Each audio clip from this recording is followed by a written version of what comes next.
Hello, we're going to do a heat equation this time where they want you to find one of the temperatures. And right on the problem, it'll tell you solve at delta T first. Oftentimes that reduces the amount of algebra you have to do.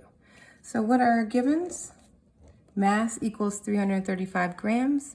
C is water, so that's 4.184 joules per gram degree C. Our heat is our Q, and that's 9750 joules. Our temperature initial is 65.5 degrees C.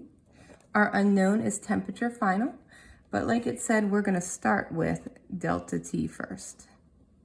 And we're just going to use delta T just like it's one variable because that just means the change in temperature. So we just need that one first. Our equation is Q equals MC delta T. Our SSS, Q is 9750 joules. Our mass, 335 grams. Our C, 4.184 joules per gram degree C. And delta T stays as delta T. So I just substituted in. Instead of Q, I wrote 9750 joules. Instead of M, I wrote 335 grams, sorry. Instead of specific heat, I wrote 4.184 joules per gram degree C. And delta T, I just kept the same because of the hint that it gave us.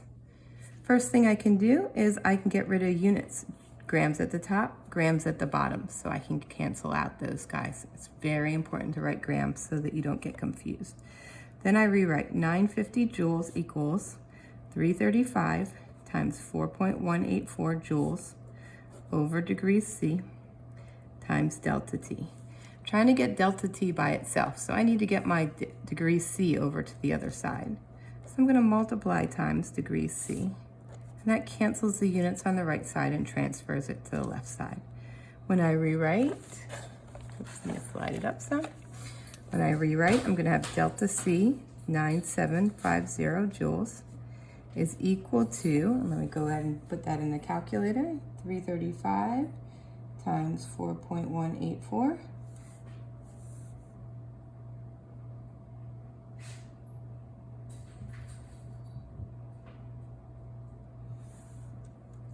It's 1401.64, and then delta T. Notice 1401.64 is way more sig figs than what I'm going to have at the end. But I'm just going to keep that rolling through the calculator and just adjust for sig figs when I get all the way done. And that's 1401.64 joules. I'm trying to get delta T by itself, so I'm going to divide by 1401.64 joules. And what I do to one side, I'm going to do to the other side. It cancels out on the right side, so the right side's left with just delta T. And on the left side, it is going to be 9750 divided by 1401.64. That's going to give me 6.956 degrees C. And my units cancel, so I don't have any other joules written there. So that's my delta T. That's what would happen if I stopped right there. But I'm not going to stop right there because my initial problem asks for temperature final. So I'm just going to substitute in. Delta T is actually just T final minus T initial. Rewrite 6.956 degrees C here. My original temperature initial is 65.5, so I'm going to substitute that in. So 6.956 degrees C equals temperature final minus 65.5 degrees C. That's subtraction, so I'm going to add. And what I do to one side, I do to the other. Okay, so those units drop away on the right side, leaving me with just temperature final. And 72.456 degrees C on the right side. Now that's not going to be my final answer though, because I have to go back and do sig figs. My original problem, I don't use specific heat. That's already a calibrated number.